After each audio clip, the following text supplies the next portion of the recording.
เมื่อหุ่นไม้ที่พ่อแกะสลักไว้ให้เขากลายเป็นของวิเศษมีชีวิตเขาจึงใช้มันสร้างปราสาทและลักพาตัวหญิงงามมาเป็นภรรยาแต่เมื่อนางได้จากเขาไปความเหงาและความเศร้าก็ครอบงำจิตใจหุ่นไม้สองตัวเริ่มทะเลาะกันไม่หยุดสุดท้ายเขาจะทำอะไรต่อไปและเรื่องราวของเขาจะจบลงอย่างไรติดตามรับชมความตื่นเต้นและการผจญภัยในครั้งนี้ได้ในนายอ่องกับหุ่นทั้งสี่ณหมู่บ้านเล็กๆแห่งหนึ่งมีช่างทำหุ่นผู้มีฝีมือและภรรยาอาศัยอยู่ด้วยกันทั้งคู่มีลูกชายคนเดียวชื่อว่านายอ่องเขาเป็นเด็กหนุ่มที่เติบโตมาท่ามกลางบรรดาหุ่นไม้แกะสลักฝีมือของบิดาแต่เล็กจนโตนายอ่องได้เห็นบิดาของเขาแกะสลักหุ่นไม้ด้วยความประณีตใส่ใจในทุกรายละเอียดราวกับกำลังสร้างชีวิตใหม่ให้กับท่อนไม้แต่ละชิ้น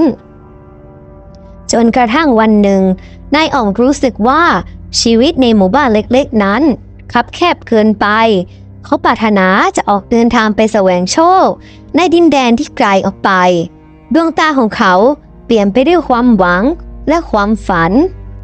เมื่อเขาบอกความตั้งใจนี้กับบิดามารดาทั้งสองก็เข้าใจในความปรารถนาของลูกชายบิดาของนายอ่องใช้เวลาหลายคืนแกะสลักหุ่นพิเศษขึ้นมา4 ตัวแต่ละตัวล้วนมีเอกลักษณ์เฉพาะตัวแรกคือเทวาหุ่นรูปชาวสวรรค์ในชุดขาวบริสุทธิ์ตัวที่2คือยักษ์ขาหุ่นยักษ์ร่างใหญ่ที่มีเกล็ดสีเขียวมรกตพร้อมอินทนูแหลมคมที่งอกออกมาจากไหล่และศอกทั้งสองข้างตัวที่3คือซอขยีหุ่นครึ่งคนครึ่งเทพที่มีผิวกายเป็นประกายสีแดงดุจเปลวเพลิงและตัวสุดท้ายคือเขมะหุ่นดาบทในชุดเรียบง่ายมือถือไม้เท้ายาวในขณะที่บิดาเตรียมหุ่นทั้ง4มารดาของนายอ่องก็จะเตรียมเสบียงอาหารที่เก็บไว้ได้นานสำหรับการเดินทางด้วยความรักและห่วงใยนางเลือกสรรแต่อาหารที่มีประโยชน์และเก็บรักษาได้อย่างยาวนานบางจงห่อด้วยใบตองและใบไม้อย่างประณีตเช้าวันเดินทางนายอ่องคุกเข่าลงต่อหน้าบิดามารดาพนมมือน้อมศีรษะลงกราบด้วยความกตัญญูน้ำตาแห่งความอาลัยและความตื่นเต้นล้นในดวงตาของทั้ง3 คนบิดามารดาอวยพรให้ลูกชายเดินทางอย่างปลอดภัยประสบความสำเร็จในการแสวงโชคด้วยความเหนื่อยล้าจากการเดินทางสายตาของนายอ่องได้เหลือบไปเห็นต้นไทรใหญ่ยืนตระหง่านอยู่กลางป่าใต้ร่มเงาของมันดูร่มรื่นและน่าพักผ่อนยิ่งนักพื้นดินปูลาดด้วยใบไม้นุ่มนิ่มชวนให้นอนพักหลับไหลหลังจากการเดินทางอันยาวนานแต่ในขณะที่กำลังจะวางของลงนายอ่องได้นึกถึงหุ่นเทวาที่บิดามอบให้ด้วยสัญชาตญาณบางอย่างเขาหยิบหุ่นเทวาขึ้นมาดูทันใดนั้นเองเหตุการณ์อัศจรรย์ก็เกิดขึ้นหุ่นไม้ในมือของเขาเปล่งประกายสีทองอ่อนๆราวกับแสงจันทร์ยามค่ำคืนเทวาได้มีชีวิตขึ้นมาต่อหน้าต่อตาเขาคำพูดอันแสนไพเราะของเทวาแนะนำให้นายอ่องใช้สายตาสำรวจสิ่งรอบตัวให้ถี่ถ้วนก่อนตัดสินใจนายอ่องจึงเริ่มสังเกตสิ่งรอบๆตัวอย่างละเอียดแสงสุดท้ายของวันช่วยให้เขาเห็นร่องรอยบางอย่างบนพื้นดินใต้ต้นไทรรอยเท้าขนาดใหญ่ของสัตว์ร้ายรอยเล็บคมกริบที่ทิ้งไว้บนเปลือกไม้และกลิ่นสาบบางอย่างที่ลอยอยู่ในอากาศทั้งหมดนี้บ่งบอกว่าใต้ต้นไทรนี้คือที่อยู่ของเสือโคร่งหัวใจของนายอ่องเต้นระรัวเขาได้ปีนขึ้นไปบนกิ่งไม้ที่แข็งแรงของต้นไทรจัดแจงผูกเชือกให้ตัวเองยึดติดกับกิ่งไม้อย่างมั่นคงแม้จะไม่สบายนักแต่ก็ปลอดภัยกว่านอนที่พื้นเขานั่งตัวสั่นอยู่บนต้นไม้พลางขอบคุณคำเตือนของเทวาในใจครั้นเมื่อพระจันทร์ขึ้นเต็มดวงเสียงฝีเท้าอันหนักแน่นก็ดังมาจากพุ่มไม้เสือโคร่งเดินออกมาอย่างสง่างามขนลายทางของมันเป็นประกายระยับมันเดินวนเวียนใต้ต้นไทรสูดดมกลิ่นในอากาศนายอ่องกั้นหายใจ พยายามไม่ให้ตัวเองขยับแม้แต่น้อยจนกระทั่งเสียตัวนั้นหายเข้าไปในความมืดคืนนั้นนายอ่องนอนไม่หลับเขาได้แต่มองดูดาวผ่านช่องใบไม้และคุ้นคิดถึงความหมายของเหตุการณ์ที่เกิดขึ้นเทวาได้สอนบทเรียนแรกแก่เขาแล้วการมองเห็นภัยอันตรายไม่ได้อยู่ที่ตาเท่านั้นแต่ต้องใช้สติปัญญาพิจารณาสิ่งรอบตัวอย่างรอบคอบบางครั้งสิ่งที่ดูสวยงามน่าพึงใจในยามแรกเห็นอาจซ่อนอันตรายร้ายแรงเอาไว้รุ่งเช้าแสงอาทิตย์สาดส่องผ่านหมู่เมฆนายอ่องปีนลงจากต้นไม้ด้วยขาที่ยังสั่นเทาแต่หัวใจของเขากลับเข้มแข็งขึ้นเขารู้แล้วว่าการเดินทางครั้งนี้ไม่ใช่เพียงการแสวงหาโชคลาภธรรมดาแต่จะเป็นการเรียนรู้บทเรียนอันล้ำค่าจากครูทั้ง4ที่บิดามอบให้ด้วยความมั่นใจเขาจะออกเดินทางต่อไปบนเส้นทางที่ไม่รู้ว่าจะได้พบเจออะไรอีกบ้างหลังจากผ่านคืนอันน่าหวาดกลัวกับเสือโคร่งนายอ่องเดินทางต่อเนื่องมาอีก 2-3 วันจนมาถึงเส้นทางบนภูเขาที่ทอดยาวคดเคี้ยวเขาตัดสินใจพักบนเนินสูงที่มองเห็นเส้นทางด้านล่างได้ชัดเจนขณะที่กำลังจัดแจงที่พักเสียงล้อเกวียนอันแผ่วเบาก็ลอยมาตามสายลมเมื่อมองลงไปนายอ่องเห็นขบวนเกวียนยาวเหยียดกำลังเคลื่อนตัวช้าๆมุ่งหน้ามาตามเส้นทางเบื้องล่างม้าแข็งแรงหลายสิบตัวลากเกวียนที่บรรทุกสินค้าล้ำค่าจากดินแดนไกลผ้าไหมผมทอมือและหีบสมบัติที่เต็มไปด้วยเงินทองความโลภเริ่มก่อตัวขึ้นในใจของนายอ่องในห้วงความคิดอันขุ่นมัวนั้นนายอ่องนึกถึงยักษ์ขาหุ่นยักษ์สีเขียวเมื่อเขาหยิบขึ้นมายักษ์ขาก็มีชีวิตขึ้นในทันทีร่างใหญ่โตของมันทำให้เงาทาบทับบนพื้นดิน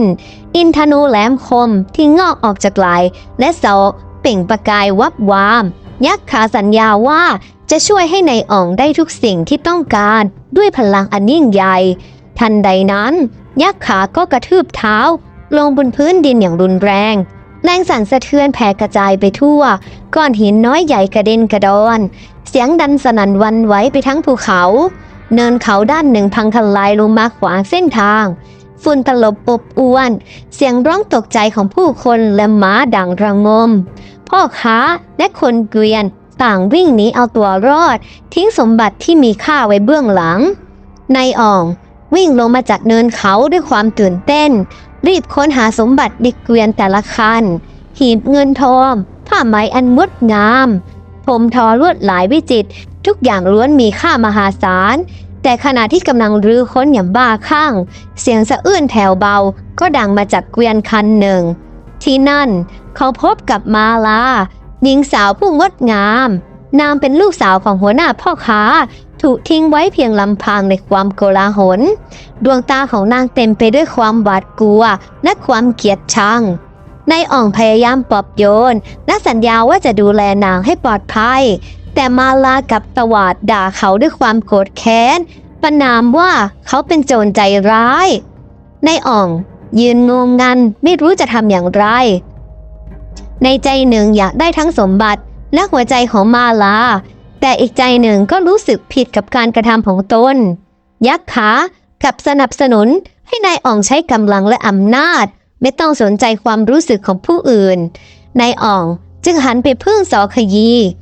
หุ่นครึ่งคนครึ่งเทพผู้มีผิวกายสีแดงดุจเปลวเพลิง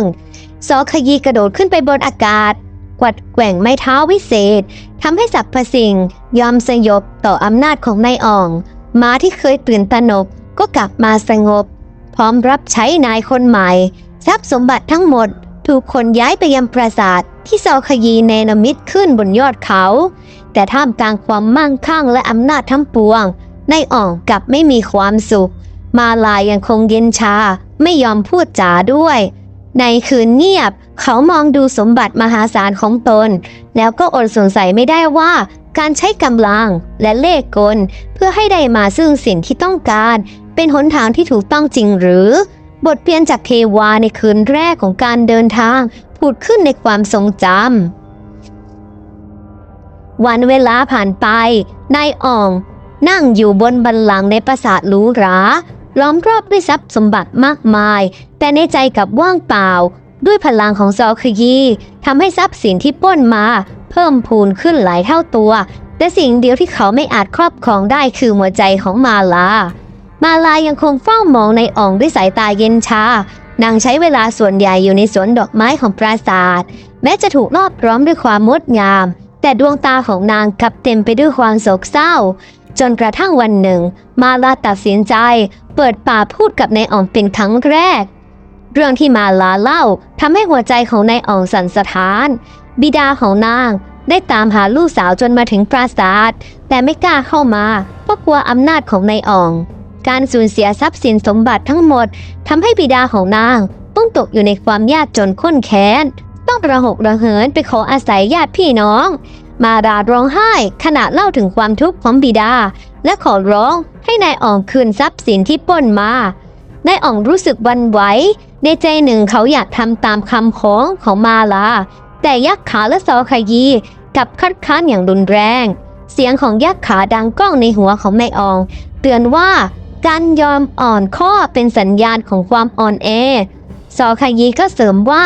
อำนาจและความมั่งคั่งที่ได้มาด้วยความพยายามไม่ควรสูญเสียไปเพราะความสงสารขณะที่นายอ่องกำลังลังเลใจถกเถียงกับคนทั้งสองคนรับใช้ก็วิ่งเข้ามารายงานว่ามาลาและบิดาได้จากไปแล้วโดยไม่รับเอาทรัพย์สินใดๆติดตัวไปด้วยทิ้งไว้เพียงจดหมายสั้นๆบอกว่าพวกเขาไม่ต้องการสิ่งใดจากโจรผู้ชั่วร้ายขอเพียงให้ลูกสาวได้กลับไปอยู่กับบิดาเท่านั้นความว่างเปล่าและความเศร้าโศกครอบงำจิตใจของนายอ่องเขามองไปรอบๆปราสาทอันหรูหราแต่ทุกอย่างดูไร้ความหมายเสียงหัวเราะเยาะของยักษ์ขาและซอคยีดังก้องในหูเย้ยหยันความอ่อนแอของเขาและยิ่งพวกมันหัวเราะนายอ่องกับยิ่งรู้สึกเจ็บปวดในความสิ้นหวังนายอ่องเดินไปที่ระเบียงปราสาทมองออกไปยังท้องฟ้ายามค่ำคืนดวงดาวที่เคยส่องแสงสว่างไสวในคืนที่เขานอนบนต้นไทรบัดนี้กลับถูกเมฆดำปกคลุมเหมือนกับหัวใจที่มืดมนของเขานายอ่องนึกถึงคำสอนของเทวาในคืนแรกและอดสงสัยไม่ได้ว่าหากเขาใช้สติปัญญาไตร่ตรองให้ดีตั้งแต่แรกชีวิตของเขาจะเป็นเช่นนี้หรือไม่ในที่สุดนายอ่องก็ตระหนักได้ว่าทรัพย์สมบัติและอำนาจที่ได้มาด้วยการใช้กำลังและเล่ห์กลไม่อาจนำความสุขที่แท้จริงมาให้ได้ความรักและการให้อภัยของมาลามีค่ามากกว่าทรัพย์สินทั้งหมดในปราสาทแต่เขากลับทำให้มันสูญเสียไปด้วยน้ำมือของตัวเอง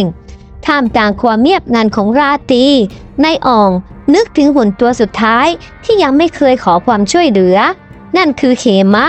ดาบทผู้สงบนิ่งที่อาจเป็นความหวังสุดท้ายในการไถ่ถอนความผิดของเขานายอ่องได้หยิบหุ่นเขมะขึ้นมาดาบทในชุดเรียบง่ายมีชีวิตขึ้นไม่มีการแสดงอิทธิฤทธิ์อันยิ่งใหญ่เหมือนหุ่นตัวอื่นมีเพียงรอยยิ้มอันสงบและเมตตาเขมะสอนให้นายอ่องเข้าใจว่าความสุขที่แท้จริงไม่ได้อยู่ที่การครอบครองทรัพย์สินหรืออำนาจแต่อยู่ที่การมีจิตใจที่สงบและการทำความดีนายอ่องตัดสินใจละทิ้งปราสาทและทรัพย์สมบัติทั้งปวงเปลี่ยนชุดหรูหราเป็นชุดดาบทอย่างเรียบง่ายถือไม้เท้าและบาทออกเดินทางท่องไปในดินแดนต่างๆเขาเริ่มต้นชีวิตใหม่ด้วยการขอทานอาหารประทังชีวิตเรียนรู้ที่จะมีชีวิตอยู่อย่างสมถะและช่วยเหลือผู้อื่นตามกำลังที่มีวันแล้ววันเล่านายอ่องเดินทางจากหมู่บ้านหนึ่งไปสู่อีกหมู่บ้านหนึ่ง